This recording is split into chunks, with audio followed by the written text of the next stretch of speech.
OBG News, Dudley Badley reporting. From across the nation today, reports have been coming in of the strange behavior of many people's electrical appliances. It seems almost as though these machines are revolting against their masters. These reports have been coming in from as far afield as New York, Los Angeles, and Denver, Colorado.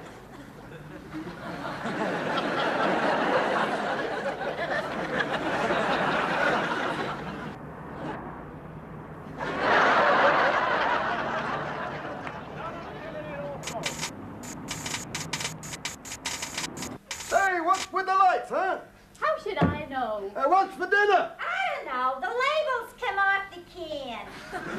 Wouldn't it be great if one of these days I came home and I found the stove as warm as the TV set? Wouldn't that be something, huh? Stove don't work either. How the hell would you know? First time you seen it, you thought it was a new record player. What are you dumping it for? The TV you dump, the stove you kick.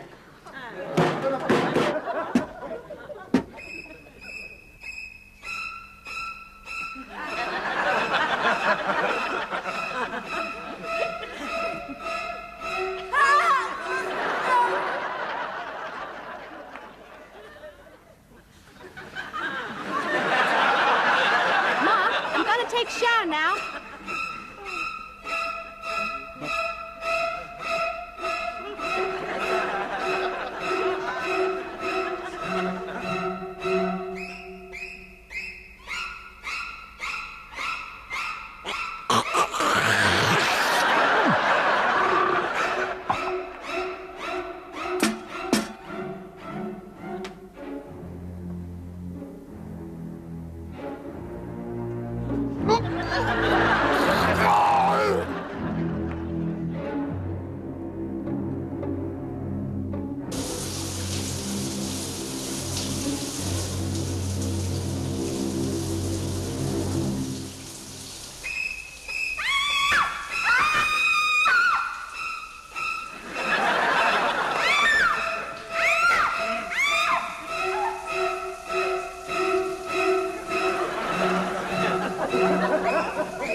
Read all about it. Great TV set mystery.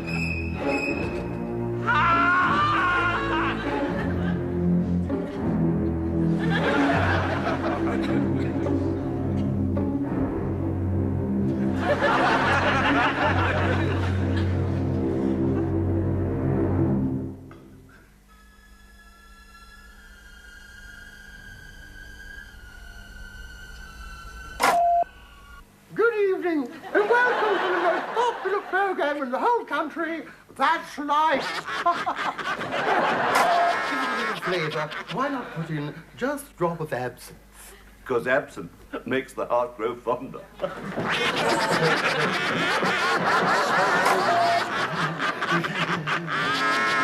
You know, I let your face in, and I say, Michael, go and get snobby.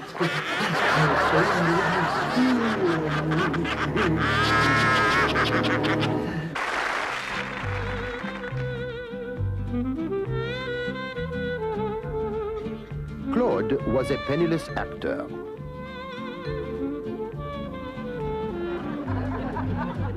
Pierre was a rich banker.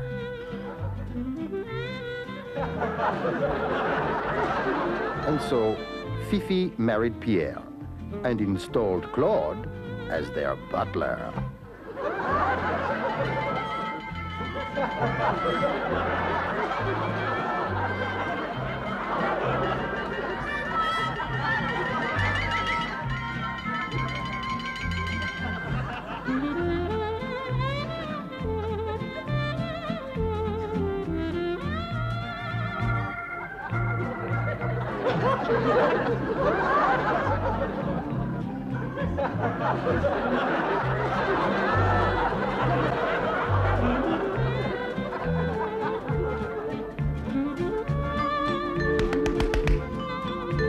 But when this didn't work, Claude returned as the chauffeur.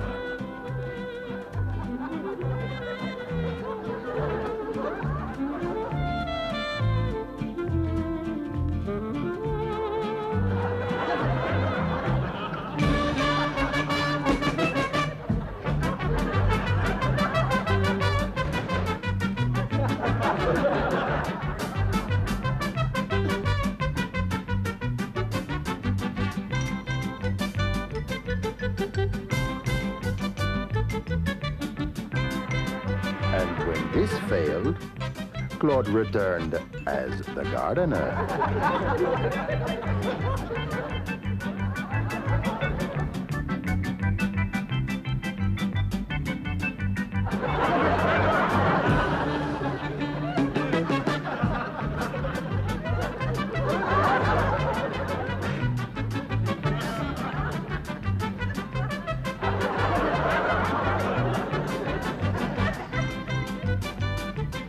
But when he turned up as the maid, his troubles really started.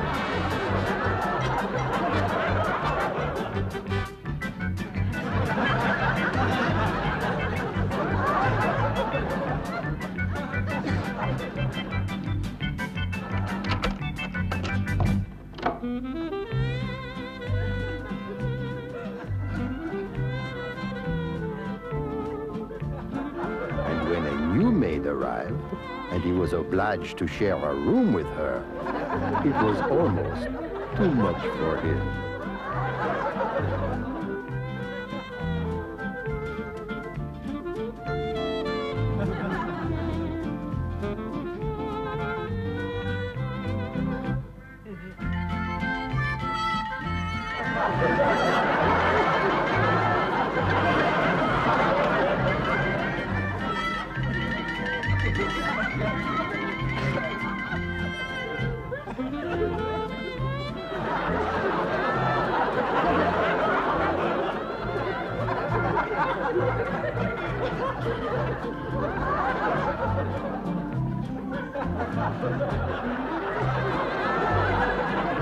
When he found out he had to share a bed with her, it really was too much for him.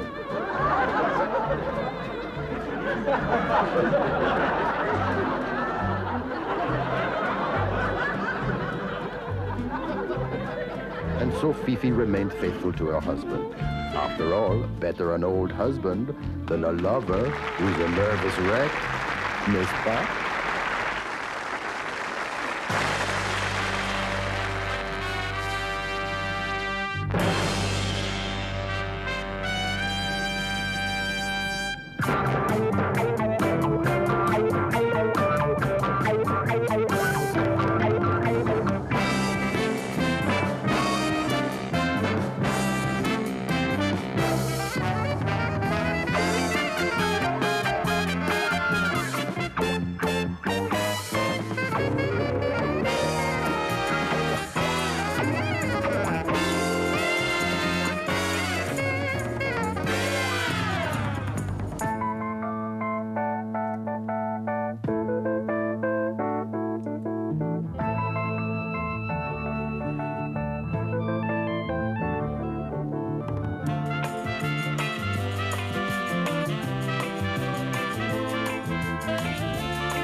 It's her ladyship. She wants her white horse got ready. You wouldn't like to do it for me, would you? No, Rufus, I had to come in here for a douse in the straw. Oh, it's not fair. I've already had to clean out a stable. I know, the work keeps piling up, doesn't it? Milady Godiva, I'm sure the wager was but a cruel jest on the part of his lordship. Millie, enough. I've given my word that at noon this day I shall ride naked through the streets of Coventry, and thus shall it be.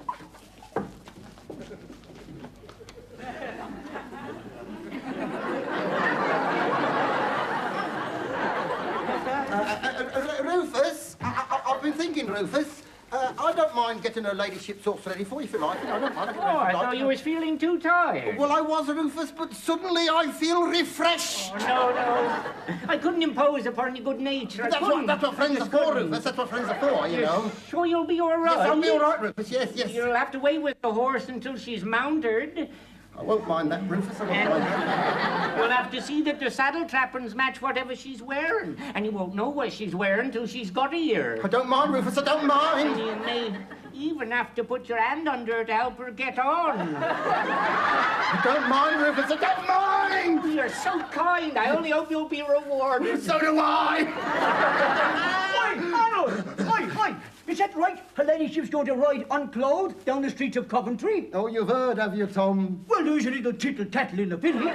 It's quite right, you know. It's her husband, Leofric, has made her do this wicked thing. Oh, what an evil man he must be. Wicked and evil. Oh, her lady in her own right, too. She's got big estates. I had heard, yeah. Fancy having to ride down the streets like that. Like that. Naked. And with nothing on. Oh, just think of it. I am! Will she be riding that big white horse of hers? Yeah. I reckon she'd show up better on the black one myself, you know. Will she be riding down the high street? Yeah, I reckon so. How does she ride? Side saddle facing left. I think. I've forgotten now. Here, your house is on the left-hand side, isn't it? Yes! Oh, hooray for our side! Cease your whimpering, Millie. My mind is already made up. Groom, Yes. bring me my horse. Right away, you know. Oh, milady, how can you, riding through the streets like that for any man to see? Fear not, Millie. A proclamation has been read instructing all citizens to remain indoors and close their shutters. Easier, your ladyship. Ready when you are. I've warmed the saddle by breathing on it, and I'll put the blinkers on the horse. Groom, don't let her ladyship do this thing. Tell her how wrong it is. Well, it's hardly up to me to argue with the ladyship, is it? I mean, it's for my ladyship's better for mine to go. She has to go, hasn't she? She's better for mine to go. She has to go. Oh, milady, don't do this thing. Let me go in your place. No! Millie, I'm already prepared. Behind this cloak, I am naked as the day I was born. Steady, boy, steady. Steady. Groom, I beseech you, don't let her ladyship do this. Stop her. Well, I mean, if her ladyship's in the new got no nick, no brook, no pattern. If she's ready to go, I couldn't stand in her way, could I? I mean, I'd like to, but I mustn't. Poltroon! Poltroon? I can't bear to see me ladyship humiliated. Come, groom. It is time I was mounted. Steady. Control. Yes. Groom, Yes. you may go to your quarters. Your ladyship, wouldn't you like me to, hang on to him, because he's inclined to get a little bit frisky? Should I give him a rub down with a curry comb? You may go. Wouldn't you like a leg up? There, you see, I am able to do it alone. So on to Coventry. Your ladyship, the cloak! I've heard about her ladyship. She's gone. She's gone now! Oh, but we'll never catch her up now. That horse can go faster than we can. Not only will we catch her up, but she'll be pleased to see us. Why? That horse hasn't been fed for 3 days, and when he's gone half a mile, he's going to run out of hay. Come on to Coventry!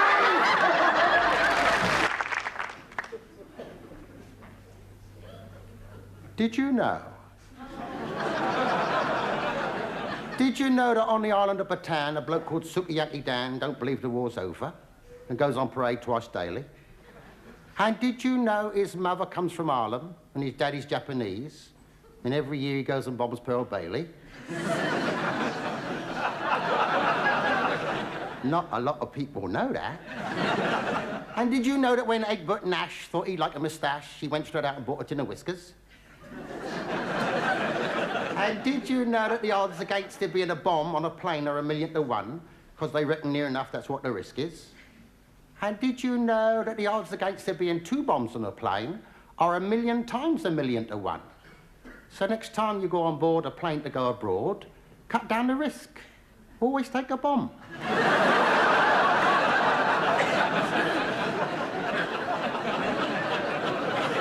Not a lot of people know that. But when I tell my wife these interesting facts, it's odd how she reacts. She says they're privileged glimpses of the bleeding obvious. Like I say, that bloke at number 22, his parrot died of flu. It flew under a number 7 bus. And she just says, I know, I know, I know. I said, did you know Phil Kelly went out wearing one welly when he heard there was only going to be 1 foot of snow? And did you know that nothing succeeds like a budgie with no teeth? And she looks up and says, I know, I know. She says, look, love, don't you see, all this don't interest me. In fact, I find it positively boring. I've been sitting here listening so long, my little bottom's gone to sleep. I says, I know it has. I heard it snoring.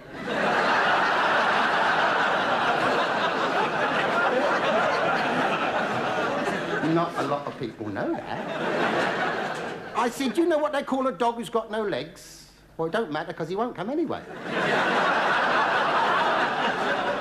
And did you know when my mate Fred ordered a lager, the barmaid said whitbread, and he said, I'll have 2 slices if I may. And she just says, I know, I know, I know. I said, I think that bloke on his honeymoon next door must be a plumber, because all night long he keeps saying, overflow. I says, roses are reddish and violets are bluish. If it weren't for Christmas, we'd all be Jewish. And she just says, I know, I know, I know. I got my lorry backed up to the zoo. Do you know what I'm going to do? I'm going to pick up the elephant that died last week. And me and some of my pals are going to take it around my house, winch it up to the bathroom and stick it on the seat. Then I'll go down and watch TV. Because sharp at 3:30, she'll come home and straight upstairs she'll go. She'll say, God, what are we going to do? There's an elephant on our loo. And I'll just say, I know, I know, I know. Not a lot of people know that.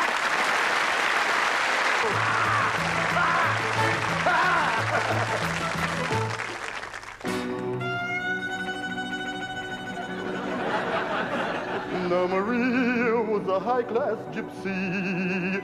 She sold gold earrings from a stall.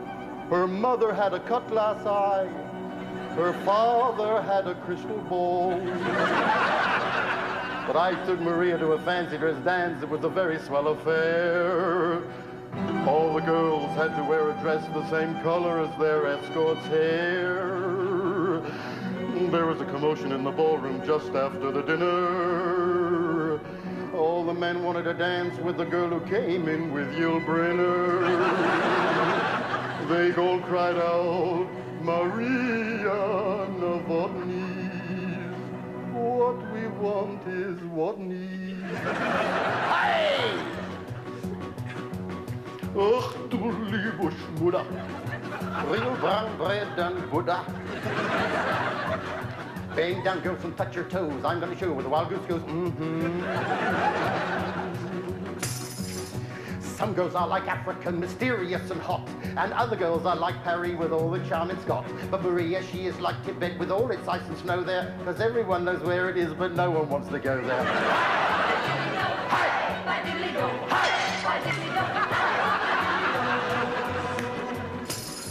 Her teeth were green and brown and yellow. One of them was black as jet. If only she'd have had a blue one, she'd have had a snooker set.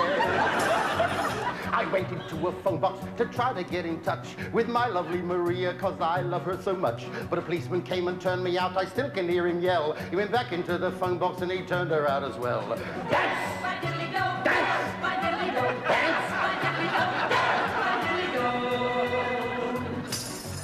I twirled her round the dance floor. She said, I hate the way you're doing it. I said, why? She said, I've got a wooden leg and you're unscrewing it. Standing on the crosstown bus, hanging by a strap, she let her hanky fall into a sleeping old man's lap. Now he woke up, he looked down, he gave a sheepish grin. He thought it was his shirt tail and he slyly tucked it in.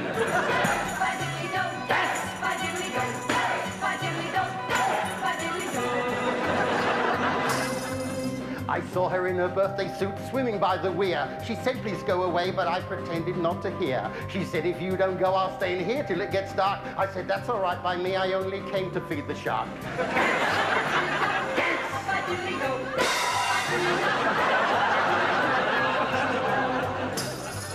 We had a gypsy wedding, but the caterers were mobsters.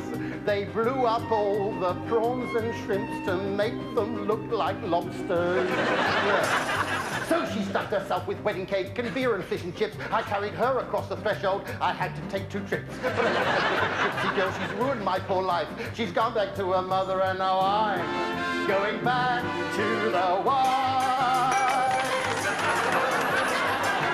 Hey, hey, hey!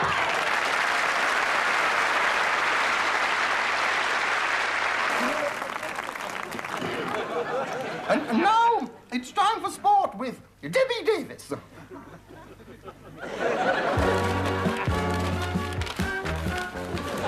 And in a packed program, we have hockey. Yes, it's Putney ladies now at the ball as they race toward the brimstone goal, and they've scored! In the first minute, Putney ladies are a goal up, and there seems to have been a slight blunder, and we are returning to the studio.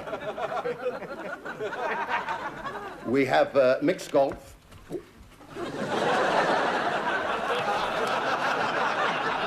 Should have no difficulty with this one. And he's missed it. Mrs. Rombo is looking supremely confident. And she's done it. She has done it. We have football.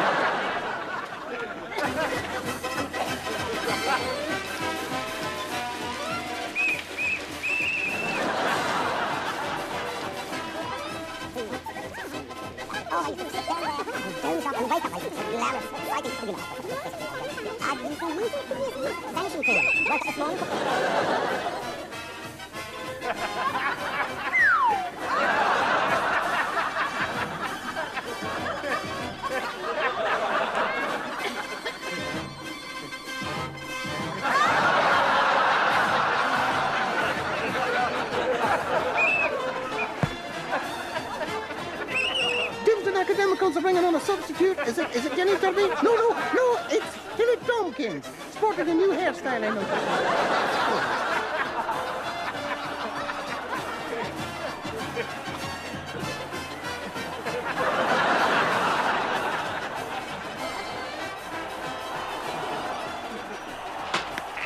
And already Tilly is down, and I hope it's not serious yet. You may remember last year she was carried off with chipped nail varnish and a broken glass crack. She seems to be all right. She's carrying on.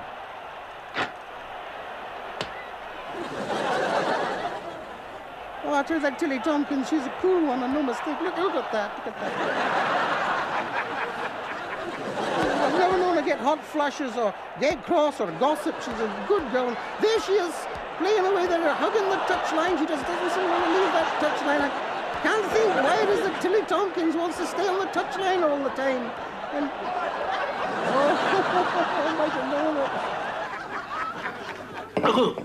And now we're taking a look at the career of veteran goalkeeper Hazelnut. Is goalkeeper Hazelnut looking very fetching in her pea green jumper, which she tells me she knitted herself. So I'm assured that her boyfriend did have a hand in it.